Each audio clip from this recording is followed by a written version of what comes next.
2,54,59,116 രൂപ ചെലവിൽ 78,889 സ്കൂൾ കിറ്റുകൾ സംഘടന വിതരണം ചെയ്യുകയുണ്ടായി. 94,17,802 രൂപയുടെ സ്കോളർഷിപ്പ് 2,047 വിദ്യാർത്ഥികൾക്ക് നൽകുകയും ചെയ്തു.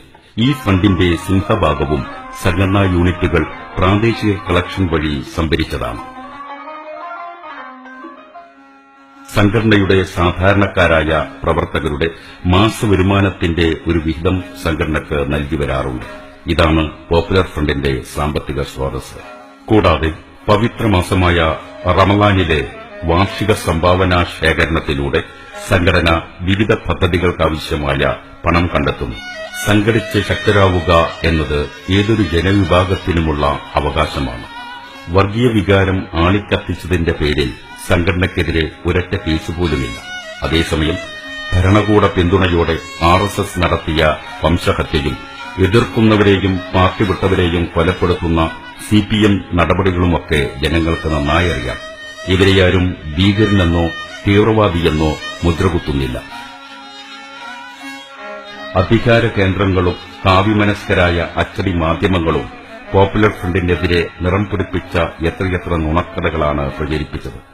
വിധ്വംസക പ്രവർത്തനങ്ങളുടെ പേരിൽ സംഘടനയ്ക്കെതിരെ അന്വേഷണം നടത്തിയവർക്ക് ഒടുവിൽ നിരാശരാകേണ്ടി വന്നു.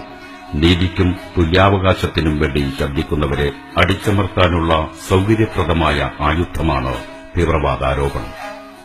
ഭരണകൂട താൽപര്യം എല്ലായ്പ്പോഴും രാജ്യതാൽപര്യമാകണമെന്നില്ല.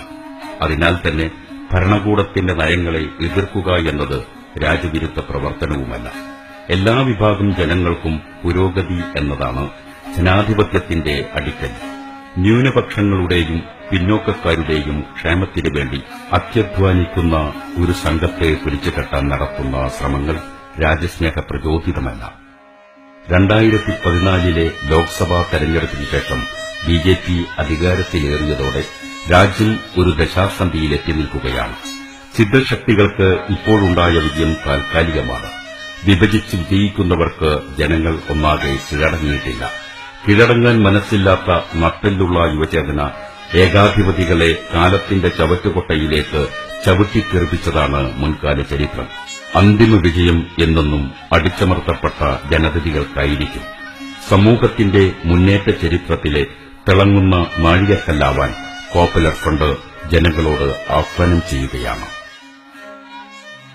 പോപ്പുലർ ഫ്രണ്ട് ലക്ഷ്യം വെക്കുന്ന സമ്പൂർണ്ണ ശാക്തീകരണം സാധ്യമാക്കുന്നതിന് രാഷ്ട്രീയ പ്രവർത്തകരെയും സ്ത്രീകളെയും പണ്ഡിതന്മാരെയും വിദ്യാർത്ഥികളെയും കുട്ടികളെയും നിയമജ്ഞരെയും മനുഷ്യാവകാശ പ്രവർത്തകരെയും സംഘടന സംഘടിപ്പിച്ചു വരുന്നു. സാമൂഹിക വികസനത്തിനും അവകാശങ്ങൾ നേടിയെടുക്കുന്നതിനുമുള്ള പ്രവർത്തനങ്ങളിൽ സംഘടനയ്ക്ക് ഒരുപാട് ദൂരം മുന്നോട്ടു പോകാനുണ്ട്. വലിയ മനുഷ്യാധ്വാനവും സമ്പത്തും ഇതിനാവശ്യമാണ്. താങ്കളുടെ പ്രാർത്ഥനയും പിന്തുണയും സഹായവും എപ്പോഴും ഞങ്ങളുടെ കൂടെയുണ്ടാവണം.